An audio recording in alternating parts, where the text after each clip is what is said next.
Lord, make me an instrument of your peace. Where there is hatred, let me sow love. Francis of Assisi.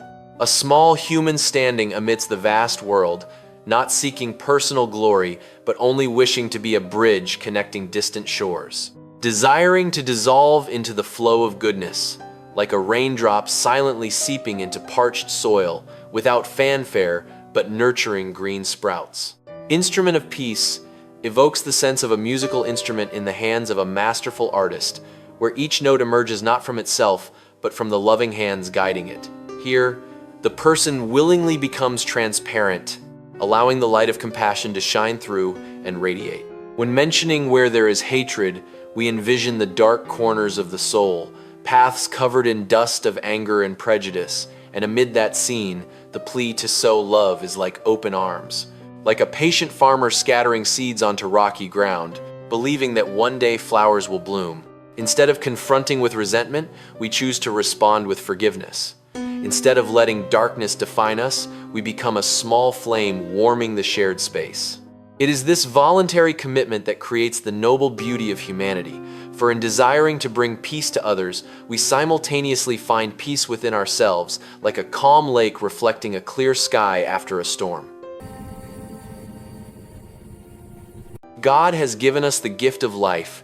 Whether we live it well or not depends on us. Voltaire. Life is likened to a gift, not something we create ourselves nor weave from nothingness, but a wondrous grace entrusted to our trembling hands. Each heartbeat, each gentle breath is the mark of invisible love, like a precious seed placed into the soil of human life, awaiting nurturing through will and kindness. Yet, the value of that gift lies not in its giving, but in how we use it.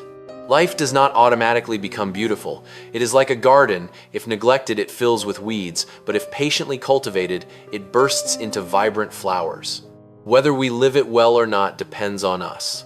That is an invitation to step out of passivity, to embrace the right to choose and responsibility. We can let days pass blandly like a lazy stream, or turn each moment into a note in a symphony of love.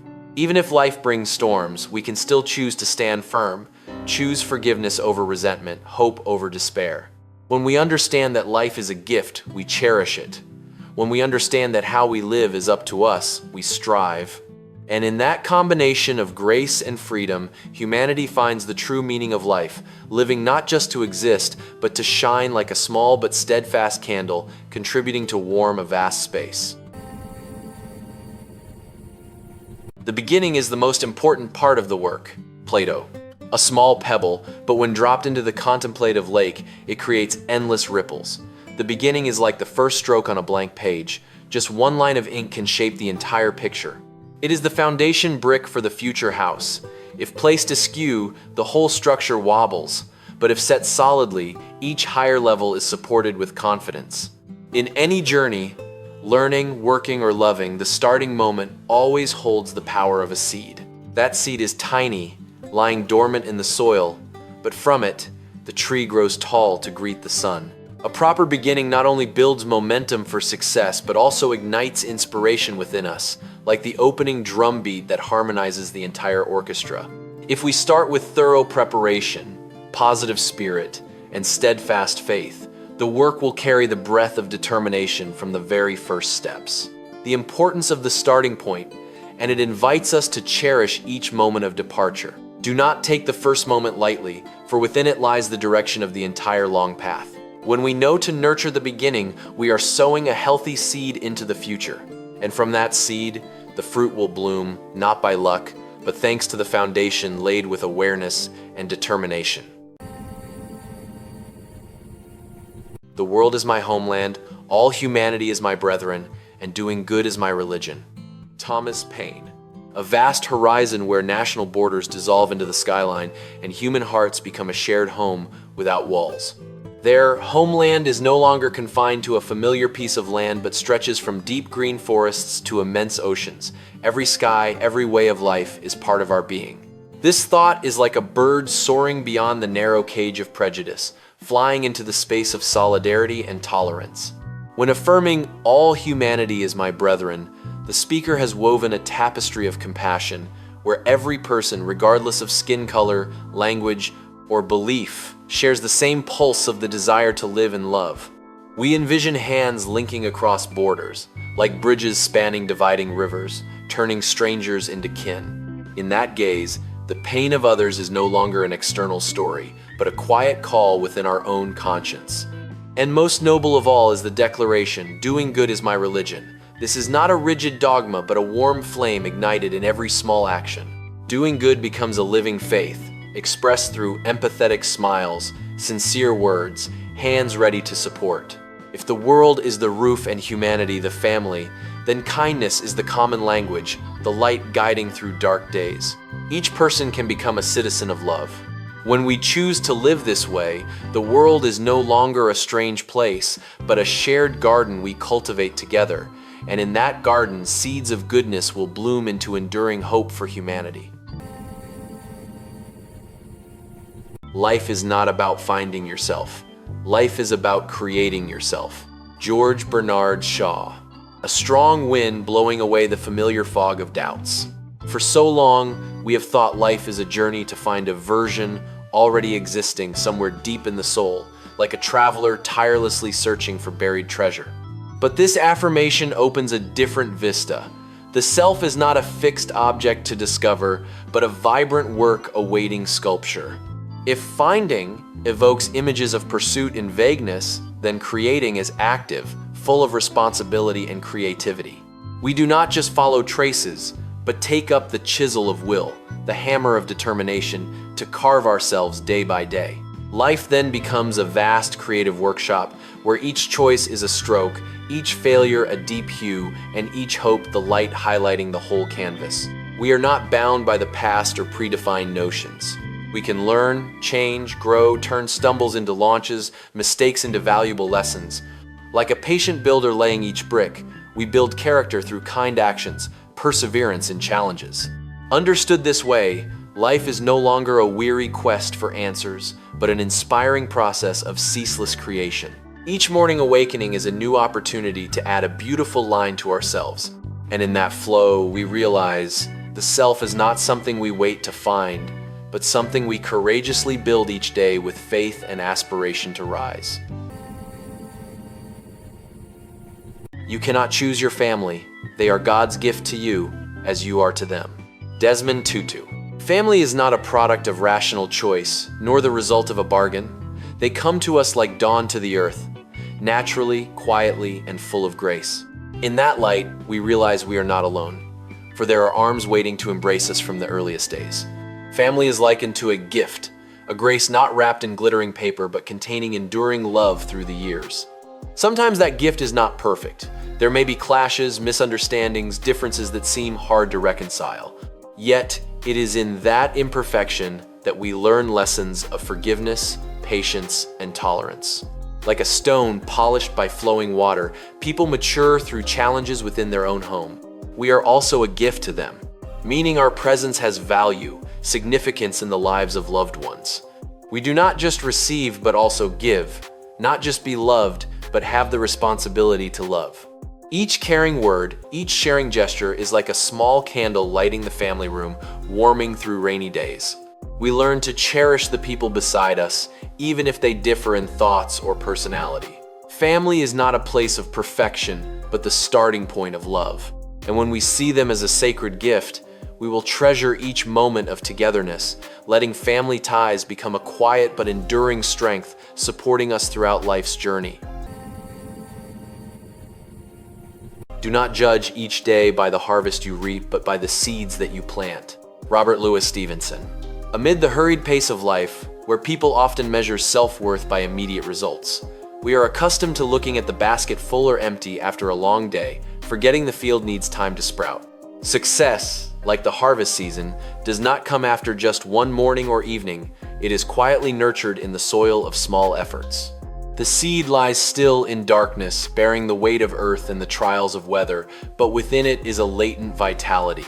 When we sow a kind action, a creative idea, or a sincere effort, we are placing a green sprout of hope into the future.